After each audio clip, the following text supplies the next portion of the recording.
玉ねぎに到着の列車は10時53分に発車いたします。のぞみ16号東京行きです。自由席は後ろ寄りの1号車から3号車までが自由席です。なお自由席は大変混み合っています。ご利用のお客様には大変ご迷惑をおかけいたします。なお自由席ご利用になれない場合は指定席の電気通路も合わせてご利用ください。お買い物ますと新神戸、新大阪から離してあげてください。京都、名古屋、新横浜、品川に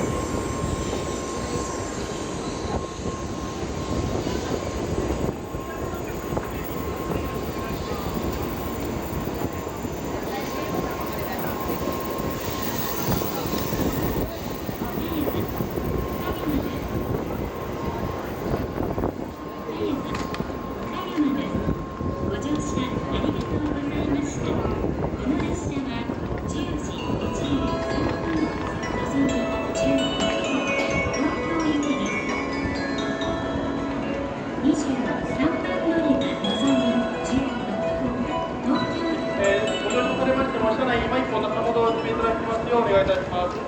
ご乗車されましたら、今一歩中ほどへお進みいただきますようお願いいたします。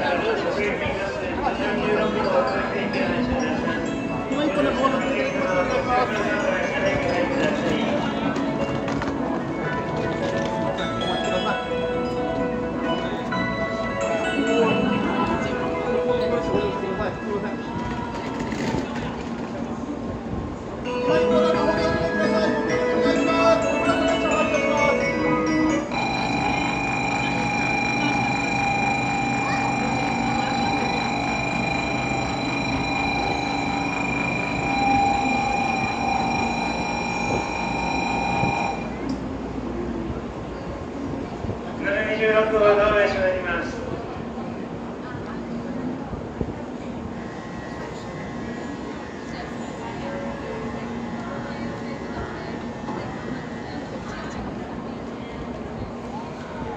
23番目のからのぞみ号が発車いたします。危険ですから黄色の手錠カードをお下げてください。